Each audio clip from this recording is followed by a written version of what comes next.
Om Swastiastu.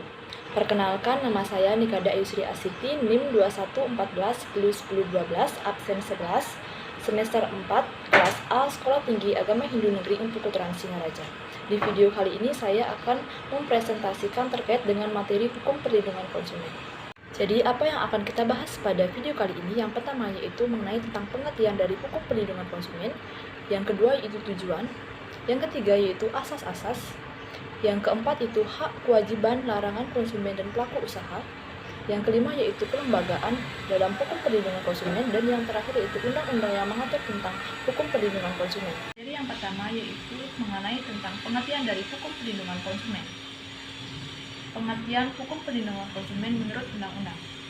Menurut pasal 1 Undang-Undang Nomor 8 Tahun 1999 tentang perlindungan konsumen adalah segala upaya yang menjamin adanya kepastian hukum untuk memberi perlindungan kepada konsumen.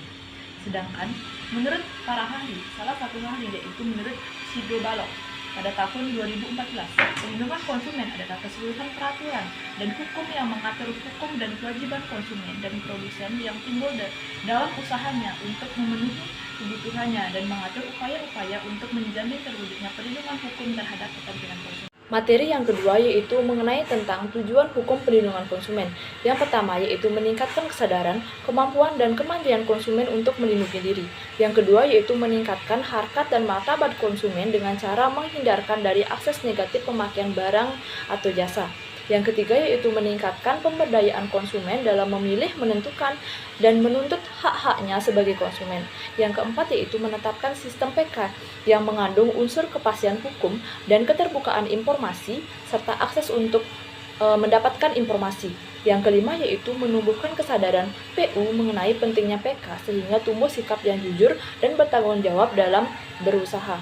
Yang keenam yaitu meningkatkan kualitas barang atau jasa yang menjamin kelangsungan usaha produksi barang maupun jasa, kesehatan, kenyamanan, keamanan, dan keselamatan konsumen. Materi yang ketiga yaitu mengenai tentang perlindungan konsumen.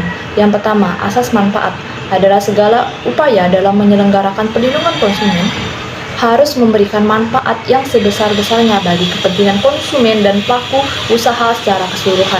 Yang kedua yaitu asas keadilan adalah memberikan kesempatan kepada konsumen dan PU untuk memperoleh haknya dan melaksanakan kewajibannya secara adil.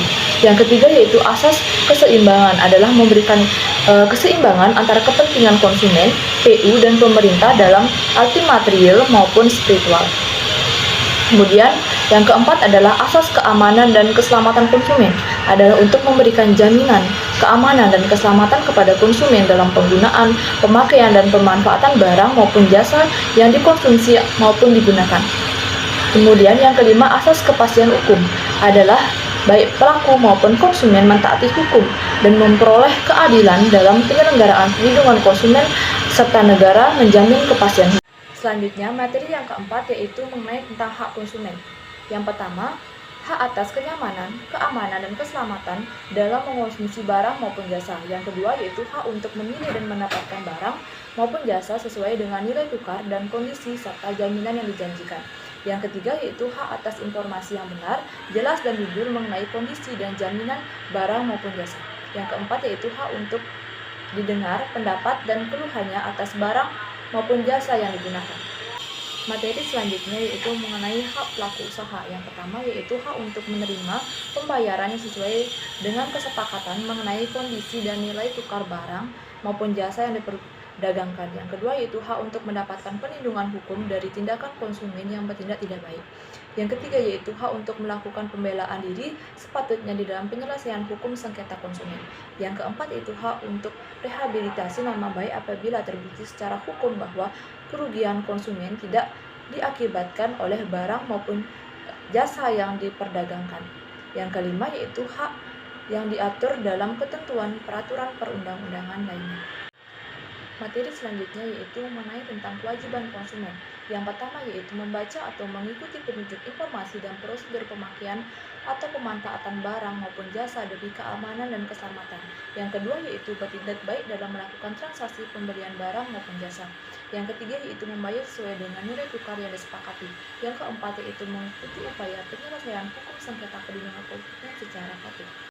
Adapun kewajiban pelaku usaha yaitu yang pertama bertindak baik dalam melakukan kegiatan usahanya, yang kedua yaitu memberikan informasi yang benar, jelas dan jujur mengenai kondisi dan jaminan barang maupun jasa, serta memberikan penjelasan penggunaan, perbaikan dan pemeliharaan. Yang ketiga yaitu memperlakukan atau melayani konsumen secara benar dan jujur serta tidak diskriminatif. Yang keempat yaitu menjamin mutu barang maupun jasa yang dipergunakan atau diperdagangkan berdasarkan ketentuan standar mutu barang maupun jasa yang berlaku. Materi yang kelima yaitu mengenai tentang kelembagaan dalam hukum perlindungan konsumen. Yang pertama yaitu Badan Perlindungan Konsumen Nasional atau BPKN. Yang kedua yaitu Lembaga Perlindungan Konsumen Swadaya Masyarakat atau LPKSM.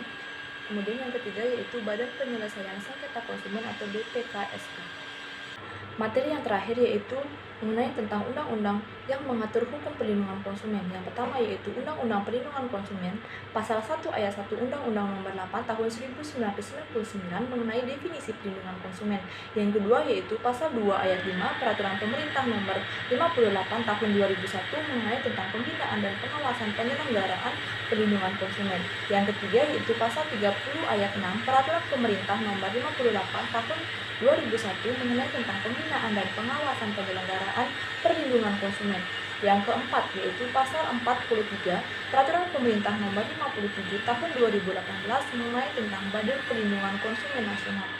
Kemudian yang kelima yaitu Pasal 54 Ayat 4 Keputusan Menteri Perindustrian dan Perdagangan Nomor 350 Tahun 2001 mengenai tentang pelaksanaan tugas dan wewenang Badan Penyelesaian Sengketa Konsumen. Jadi sekian presentasi yang bisa saya sampaikan, semoga bermanfaat untuk kita semua. Saya tutup dengan Paramasanti. Om Santi Santi Santi Om.